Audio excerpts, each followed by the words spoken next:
तो क्लास कल यहाँ तक हम लोग पढ़ चुके हैं कि फोकस जो है वो रेडियस ऑफ कर्वेचर का हाफ होता है। आज जो हम लोग शुरू कर रहे हैं वो है मिरर इक्वेशन। तो मिरर इक्वेशन में पहले कुछ जनरली रूल्स हैं वो देख लीजिए। क्या कह रहे हैं?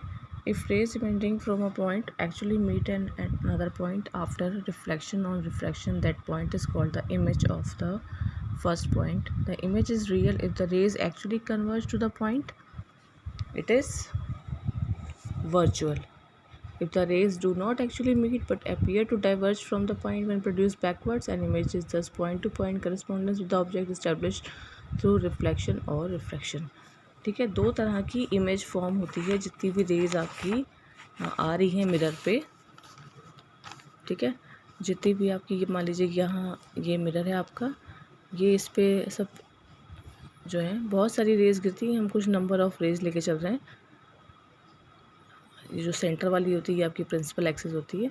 अगर कन्वर्जिंग मिरर है तो वो सारी रेज़ को रियल में कन्वर्ज कर देगा एक पॉइंट पे या इकट्ठा कर देगा, तो उस पॉइंट पे इमेज बन जाएगी जिस ऑब्जेक्ट की रेज़ आ रही हैं। ठीक है, फोकस पे सब इकट्ठी हो जाएंगी तो फोकस पे इमेज बन जाएगी।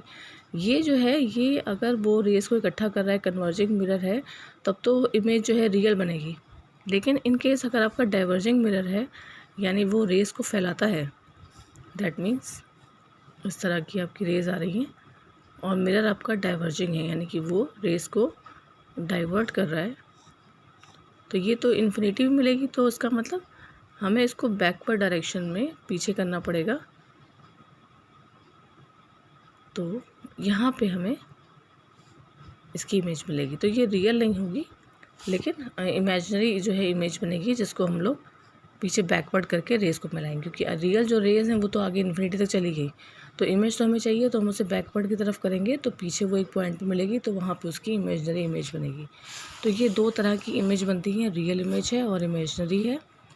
In principle, we can take any two rays emanating from a point to an object, trace their path and find their point of intersection and thus obtain the image of the point due to reflection at a spherical mirror. ये कह रहे हैं कि हम जैसे point object है, मान लीजिए ये कोई ऑब्जेक्ट है, ये ए बी लेंथ का ऑब्जेक्ट है, तो क्या इससे सिर्फ एक दो या तीन रेज निकलती हैं? नहीं, इससे इनफाइनाइट नंबर ऑफ रेज निकलती हैं। मतलब हर पार्ट से उसके रेज़ निकलती हैं। लेकिन प्रैक्टिकली सॉल्व करना इजी नहीं होगा कि अगर हम बहुत सारी रेज़ लाएंगे, उनका रिफ्लेक्शन होना दिखाएंगे, तो फिगर उतना क्लियर नहीं होगा। तो आप कुछ ही रेज़ लेके चलते हैं प्रेजेंटेशन के लिए। वो कौन सी रेज़ लेके चलते हैं? दो तीन, वो देखिए। First, the ray from the point which is parallel to the principal axis and reflected ray goes through the focus of the mirror. एक रे वो हमारी इम्पॉर्टेंट होती है जो हम प्रिंसिपल एक्सिस के पैरेलल, ये प्रिंसिपल एक्सिस है जो पोल से और फोकस से पास होती है। तो एक कोई भी ऑब्जेक्ट अगर आप है तो उससे एक रे आपकी मस्ट है जो प्रिंसिपल एक्सिस के पैरेलल निकलेगी और रिफ्लेक्ट होने के बाद फोकस के थ्रू पास होगी। ठीक है, एक रे तो हमारी ये लेनी ही है जो प्रिंसिपल एक्सिस के पैरेलल है। Second, the ray passing through the center of curvature of a concave mirror or appearing to pass through it. For a convex mirror, the reflected ray simply retrace the path. एक mirror वो जो आपकी centre of curvature से पास होगी ये, और टकराने के बाद रिफ्लेक्ट होके भी उसी पॉइंट से पास होगी। देखिए एरो आ रहा है इधर और रिफ्लेक्ट होके एरो वापस भी इसी पॉइंट से जा रहा है। तो एक रे आपको ये लेनी है जो सेंटर ऑफ कर्वेचर से पास हो और रिफ्लेक्ट होने के बाद भी उससे पास हो। कॉन्केव मिरर में रियल में पास होती है और कॉन्वेक्स मिरर में, क्योंकि वो डाइवर्जिंग मिरर है तो वो पीछे बैकवर्ड करके करते हैं तो वो अपीयर होती पास होती है, बट होती है सेंटर ऑफ कर्वेचर से। तो दो रेज आपको लेके चलनी है, फर्स्ट प्रिंसिपल एक्सिस के पैरेलल वाली एंड सेकंड जो सेंटर ऑफ कर्वेचर से पास हो। उसके बाद देखिए third, the ray passing through the focus of the concave mirror और appearing to pass through the focus for a convex mirror.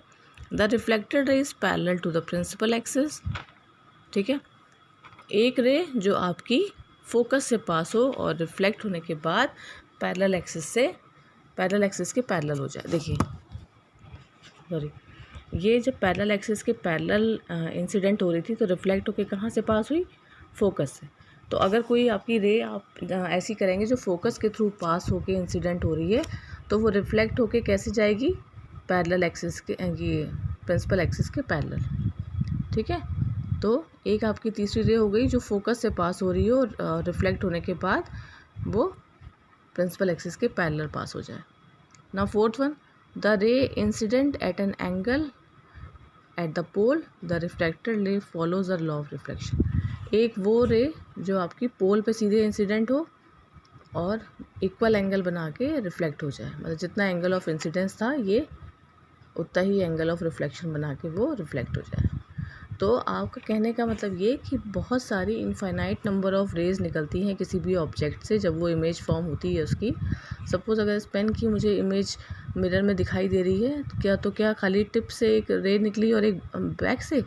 नहीं, मुझे तो पूरा पेन दिखाई दे रहा है ना, यानी पेन के हर पोर्शन से इनफाइनाइट नंबर ऑफ रेज निकल रही हैं। लेकिन अगर हम मिरर इमेज का डायग्राम दिखाना चाहेंगे तो मैं इतनी सारी रेज खींचूँ तो वो कन्वीनियंट नहीं होगा मेरे लिए।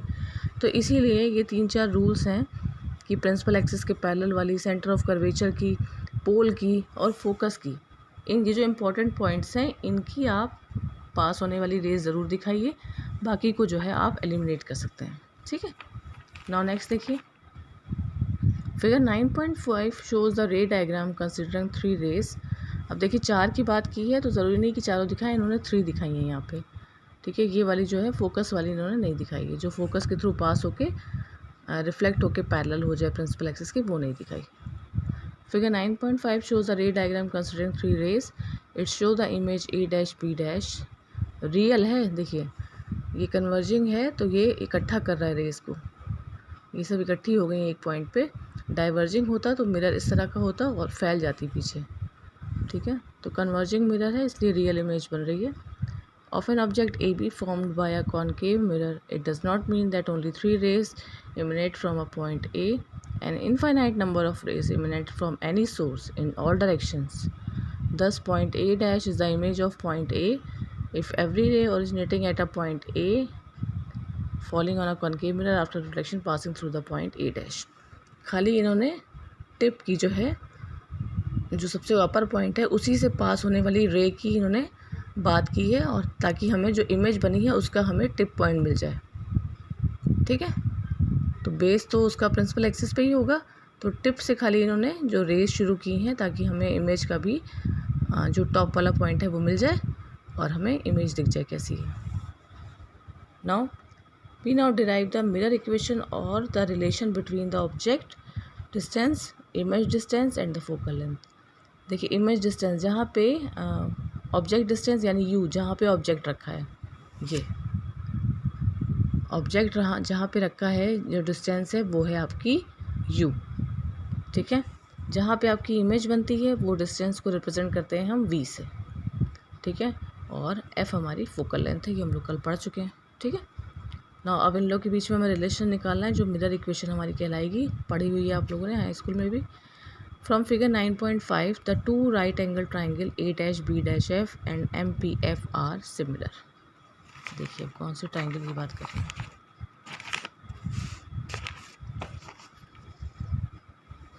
देखिए triangles are A dash B dash F and MPF. This is the triangle A dash B dash F and MPF.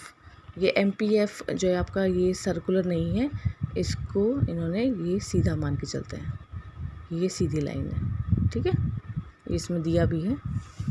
तो इन दोनों फिगर में देखिए ये आपका एंगल, ये इस एंगल के इक्वल होगा, दोनों के वो जो है पॉइंट मिल रहा है तो ये एंगल्स इक्वल होते हैं। ये दोनों के एंगल 90 डिग्री हैं, तो अगर दो एंगल इक्वल हो गए तो तीसरा एंगल भी अपने आप इक्वल होगा।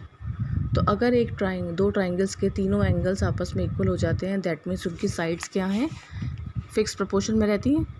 ठीक है, तो हमारे दो ट्राइंगल हैं A dash B dash F और MPF। ये दो ट्राइंगल्स के हमारे तीनों एंगल आपस में इक्वल हो गए। Angle F is equals to angle F, angle B dash is equals to angle P that is 90 degree, और angle A dash is equals to angle M। ठीक है, तो तीनों एंगल्स इक्वल हो गए, दैट मीन्स साइड्स में fix ratio होगा। Sides का fix ratio that means B dash A dash is equals to MP and B dash F is equals to F P, ठीक है। या ऐसे करिए B dash A dash is equals to B dash F is equals to M P upon F P. ये देखिए B dash A dash is equals to M P, ये दोनों आपस में इनमें रेशियो फिक्स होगा, और B dash F is equals to F P, ठीक है, इनमें फिक्स रेशियो होगा। ये देखिए ये आपकी इक्वेशन, ठीक है। अब यहाँ कह रहे हैं कि पी एम जो है वो ए बी के बराबर है। पी एम क्या है, ये जो आपकी मिरर की डिस्टेंस है, ये देखिए ये जो टॉप से रे यहाँ गिर रही है तो ये डिस्टेंस इसके इक्वल है। दैट मीन्स एम पी की जगह या पी एम की जगह हम ए बी लिख सकते हैं। तो यहाँ पे ये जो हमारा एम पी आया इसकी जगह हमने ए बी लिख लिया। तो ये इक्वेशन याद रखिए, B dash A dash upon B A is equals to B dash F upon F P. अब दूसरे ट्राइंगल दीजिए, दूसरा एंगल कह रहे हैं ए पी बी और A dash P B dash. A P B यानी ए पी बी, ये ए पी बी और A dash P B dash, ये छोटा, मतलब ऑब्जेक्ट की को लेके पी के साथ एंगल और इमेज को लेके उसके साथ एंगल। तो अभी मैंने बताया कि ये दोनों एंगल आपस में इक्वल होते हैं, ठीक है, ये दोनों 90 डिग्री एंगल हैं, ठीक। वही बात हो गई कि तीनों ट्राइंगल्स इक्वल हैं, यानी इनकी भी साइड्स में रेशियो सेम है। बात समझ में आ रही कि नहीं। ये देखिए एक ये वाला ट्राइंगल है बड़ा वाला, ये एक ये वाला ट्राइंगल है, ये एंगल इसके इक्वल हो गया, इंसिडेंट रे रिफ्लेक्टेड रे के इक्वल है, एक एंगल इक्वल मिल गया। ये एंगल इसके इक्वल है, 90 डिग्री का मिल गया, इसका मतलब ये वाला एंगल इसके इक्वल होगा। तीनों एंगल्स इक्वल हो गए, दैट मीन्स इनकी भी साइड्स में रेशियो सेम होगा। That means B dash A dash is equals to upon B A is equals to B dash B upon B P. B dash A dash upon B A is equals to B P upon B dash P upon B P. Okay, ठीक। तो ये हुआ। अब ये आपके पास देखिए दो equation आ गई। एक हमने ये दो ट्राइंगल लिए थे, उनसे एक हमारी इक्वेशन ये आई, और एक हमने ये दो एंगल लिए हैं, इनसे हमारी इक्वेशन ये आई। अब इन दोनों इक्वेशन में देखिए ये टर्म इक्वल है, B dash A dash B A, B dash A dash B ए आपस में बराबर है, यानी ये दोनों टर्म भी आपस में बराबर होंगे। तो हमने लिखा B dash F upon F P is equals to B dash B upon B P, ठीक है। अब बी डैश एफ को क्या ले सकते हैं, बी डैश एफ को क्या ले सकते हैं, B P minus F P. तो B P minus F P, B dash F को लिखा है B dash P minus F P. देखिए B dash P minus F P करते तो हमारा बी डैश एफ आ जाता, ठीक है, वही इन्होंने निकाला है, ठीक। अब बस सिंपली आपको यहाँ वैल्यू पुट करनी है। इस इक्वेशन तक अगर आप आ गए उसके बाद सिंपली आपको वैल्यू पुट करनी है। बी डैश पी क्या है, बी पी क्या है, बी डैश एफ क्या है और एफ पी क्या है, ठीक है। तो देखिए बी डैश एफ क्या है आपका, फोकस से इमेज की डिस्टेंस यानी कि वी, ठीक है। और बी डैश पी क्या है आपका, ये यानी पोल से इमेज की डिस्टेंस, ठीक। एफ पी क्या है आपका, फोकस और पोल की डिस्टेंस यानी कि फोकल लेंथ, ठीक। और पी बी क्या है, बी पी क्या है, पोल से ऑब्जेक्ट की डिस्टेंस यानी कि यू, ये यू वी और ये एफ, ये एफ यू और ये यू और वी, ठीक है। ये वैल्यू उन्होंने यहाँ पुट करी है। देखिए एफ पी की जगह एफ, बी डैश पी जहाँ पे इमेज फॉर्म हो रही, बी डैश क्या है, इमेज का पॉइंट है ना, तो वी, और बी किसका है, ऑब्जेक्ट का पॉइंट है यानी यू, सबकी वैल्यू पुट करी। अब ये इंपॉर्टेंट चीज़ ये कि साइन माइनस में क्यों लिए हैं। साइन माइनस में लेने का हमने आपको कल बताया था साइन कन्वेंशन, कि जब आप इंसिडेंट रे से की तरफ से नापते हैं, इंसिडेंट रे से मिरर की तरफ जाते हैं तो आप पॉजिटिव डायरेक्शन में लेते हैं। अगर आप मिरर से इंसिडेंट रे के अपोजिट आएंगे तो आप डायरेक्शन नेगेटिव लेंगे, ठीक है। तो यहाँ पे जब भी आप पी से ऑब्जेक्ट को नाप रहे हैं कि पोल से ऑब्जेक्ट कितनी दूर है, तो आपका यू माइनस में हो गया। आप पोल से जब इमेज फॉर्म हुई तो आप पोल से आ रहे हैं कि पोल से कितनी दूर पे इमेज फॉर्म हो रही है, तो आपका वी भी यहाँ पे माइनस में हो गया। ठीक है, पोल से आप एफ़ की तरफ नापने आ रहे हैं तो आपका, क्योंकि आप यहाँ जब इमेज बनी है आपकी तब आपने यहाँ से नापना शुरू किया कि कितनी कितनी दूरी पे बन रहा है मिरर से। ठीक है, तो जब आप मिरर से कोई चीज़ नापेंगे, उल्टी डायरेक्शन से नापना शुरू करेंगे तो वो माइनस साइन में आएगा। इसीलिए ये सारी क्वांटिटीज़ यहाँ पे माइनस साइन के साथ है। ठीक है, ये माइनस माइनस कट गया। सॉल्व करने के बाद ये हमारी जो इक्वेशन आई है, this is the mirror equation. ठीक, so this is the mirror equation. Okay, फिर से एक बार देख लीजिए क्या हम लोगों ने आज पढ़ा है।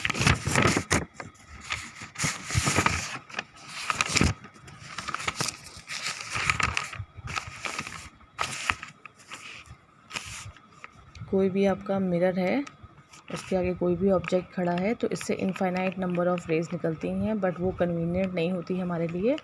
तो हम सिर्फ 2-3 रेज़ मान के चलते हैं। एक जो प्रिंसिपल एक्सिस के पैरेलल आ रही हो, एक जो सेंटर ऑफ कर्वेचर से पास हो और उसी से रिफ्लेक्ट होके चली जाए, एक जो पोल से पास हो और उतना ही एंगल बना के रिफ्लेक्ट हो जाए। ठीक है, ये पास होगी तो ये फोकस, जो प्रिंसिपल एक्सिस के पैरेलल आई है वो फोकस से होके पास होगी।